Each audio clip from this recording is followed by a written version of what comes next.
وهو سيدنا الحبيب علي بن علوي وابن الفقيه وسيدنا الحبيب محمد مولى الأويلة وسيدنا المقدم الثاني الحبيب عبد الرحمن السقاف.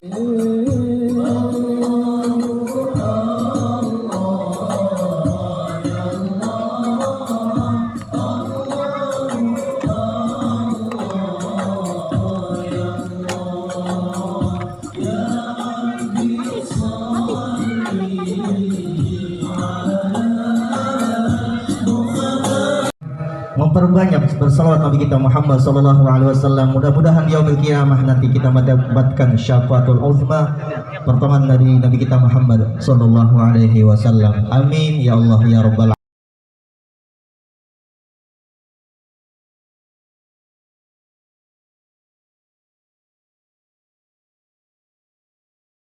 Allahumma salli wa sallim wa barik alaihi. Allahumma salli ala sayyidina Muhammad.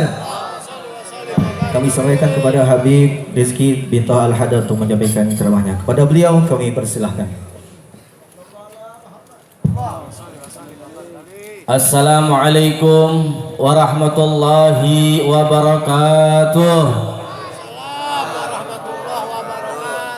Alhamdulillahilladzi qad awjada min nurihi nuran bihi ammal huda sabaqal awalima fil wujudi bi asriha fal kullu minhu fil haqiqati mubtada.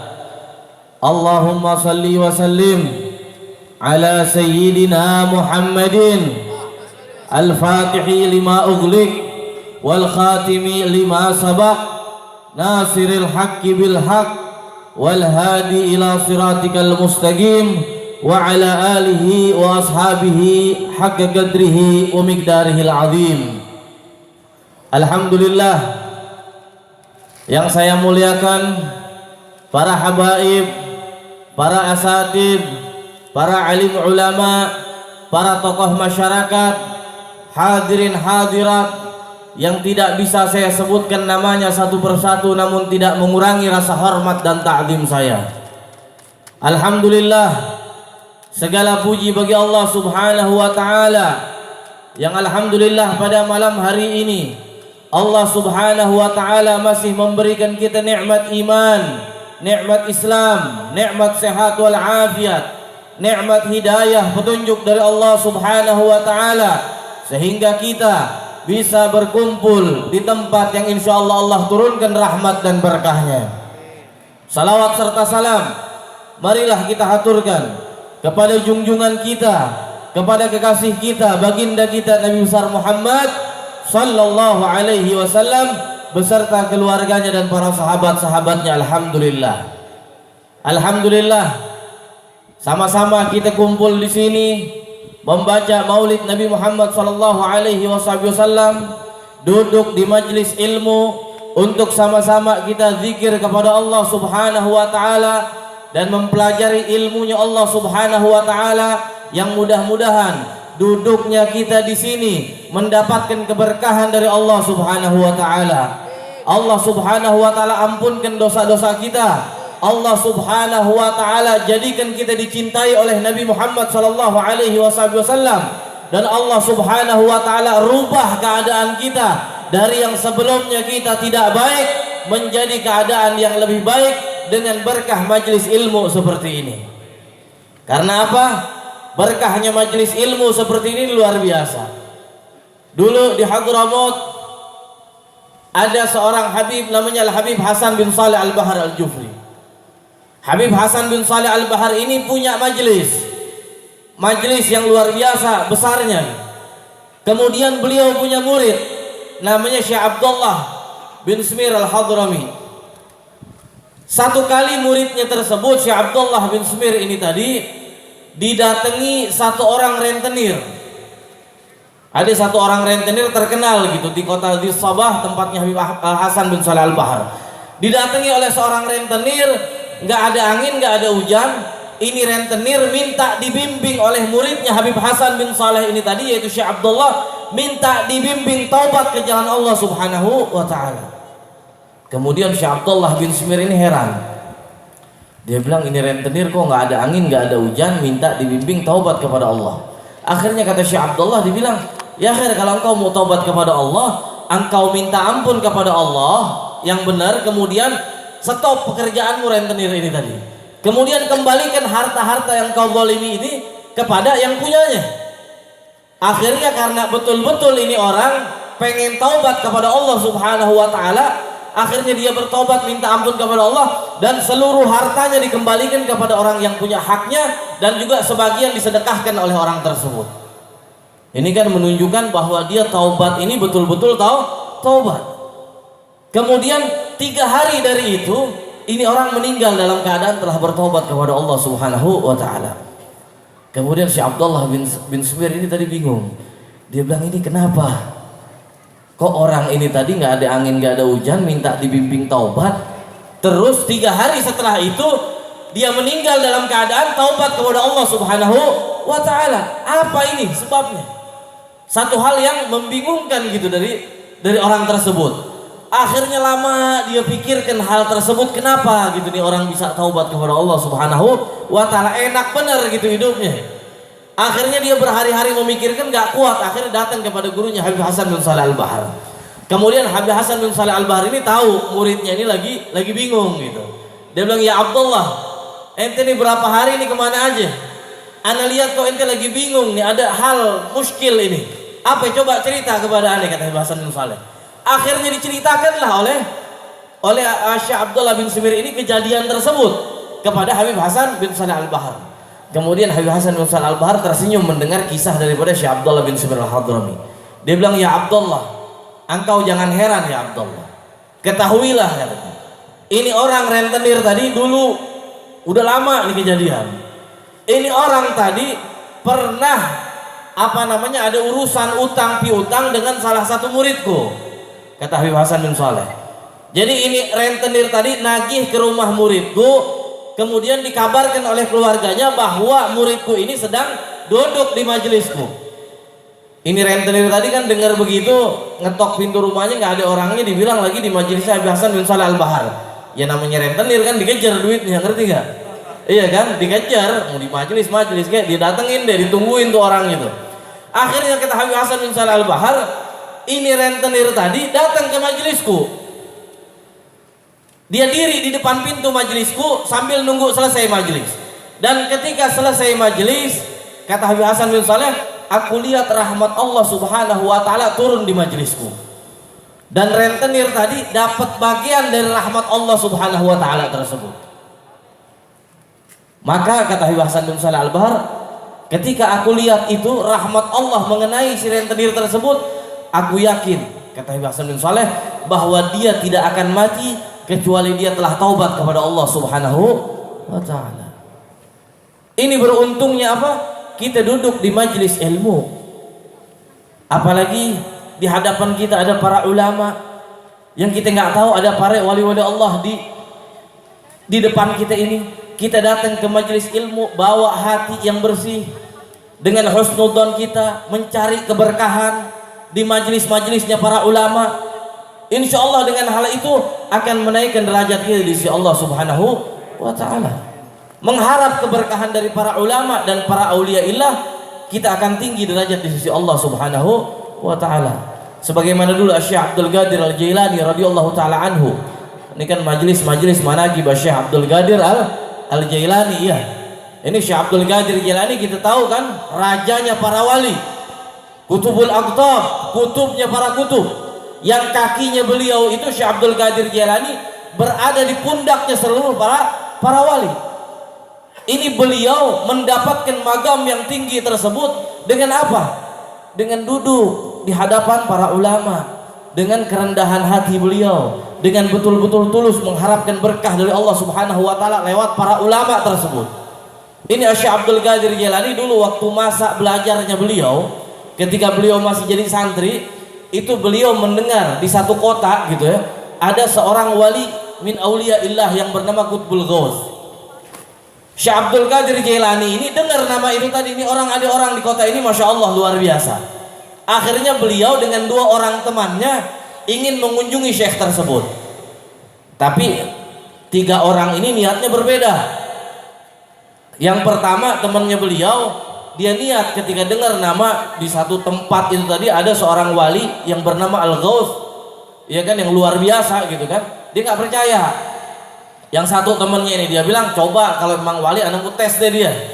Bahasa kitanya begitu, pengen ngetes wali gitu kan. Anak mau tes, anak mau datang ke wali itu tadi, anak mau tes dia, benar nggak dia wali.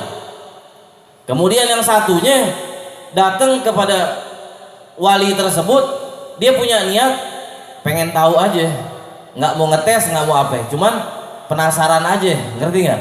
Bener apa enggak.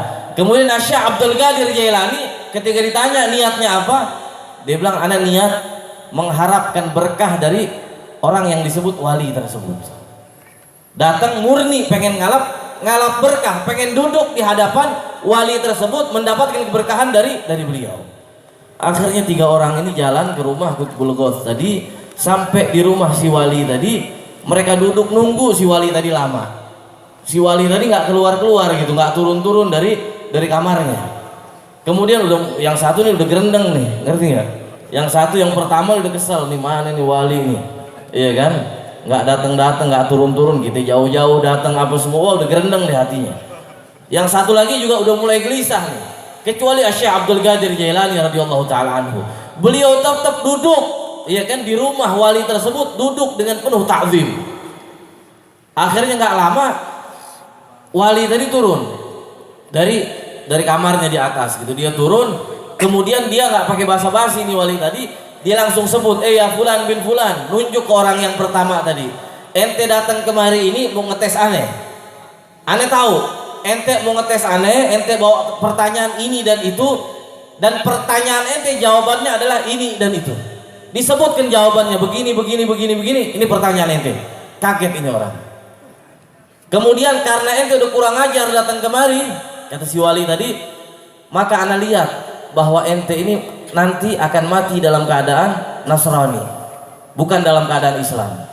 Kemudian ente yang kedua nih, fulan bin fulan, ente nggak mau ngetes aneh, cuman mau penasaran aja datang kemari, iya kan? Ente kena akibat juga. Akibatnya apa? Ente nanti bakal jadi ulama besar, tapi ente akan tenggelam dengan dunia, akan dibutakan oleh dunia, walaupun ente seorang ulama besar. Dan engkau wahai Abdul Qadir Jailani, kata wali tadi, engkau datang kemari murni untuk mengharapkan keberkahan dari Allah Subhanahu wa taala lewat aku.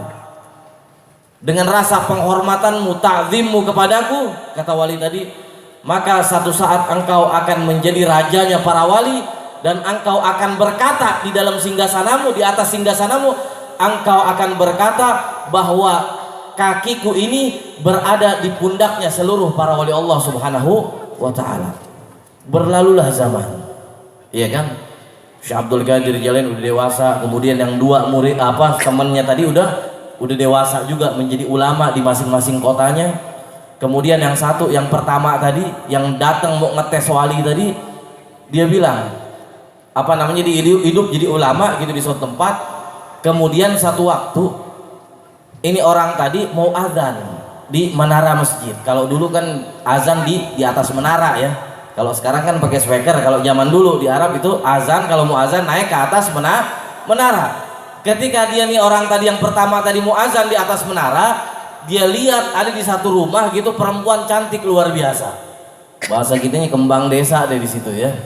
Ada perempuan cantik luar biasa. Wah, langsung dia jatuh cinta kepada perempuan itu tadi. Yang tadinya dia mau azan nggak jadi, turun.